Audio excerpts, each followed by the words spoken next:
L'innovation avec Anne Le Gall. Bonjour Anne. Bonjour Thomas. Ce matin, l'innovation, c'est un projet un peu fou. La ville de Pékin pourrait investir dans une sorte d'aspirateur géant pour lutter contre la pollution. Expliquez-nous. Oui, les brumes toxiques cachent souvent le soleil en Chine. C'est un fléau et c'est pour cela qu'un designer néerlandais veut créer des zones d'air pur entre les immeubles grâce à un aspirateur géant. Alors, sur le papier, son concept est simple. Dan Rosgaard, c'est son nom, veut enterrer dans le sol des dizaines de bobines de cuivre afin de créer un champ magnétique qui attirera Donc, les comme un aimant, particules en fait. fines exactement vers le sol.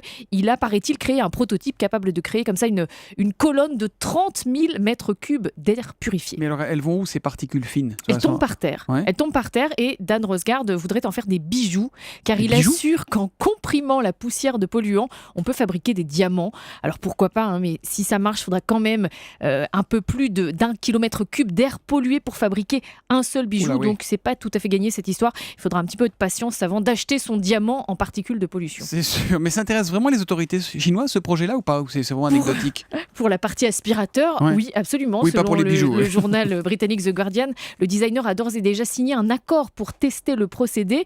Il va tester le procédé dans un jardin public de Pékin d'ici 9 mois. Et c'est vrai que le gouvernement chinois veut mettre les moyens pour purifier l'air dans les villes. 165 millions d'euros vont être investis en Chine d'ici 2017 pour lutter contre la pollution. 165 millions, ça va permettre au moins d'aspirer une poussière, mais Ah c'est bah, on pas l'espère. énorme compte tenu du problème de pollution en Chine. J'imagine que si ça se développe, ça sera... Il y aura simplement des trous et d'air pur entre les immeubles. On ne va D'accord. pas aspirer tout l'air ambiant. On de aspirera ce Pékin. qu'on peut, ça sera déjà bien. La chronique innovation tous les matins avec Anne Le Gall sur Europe 1.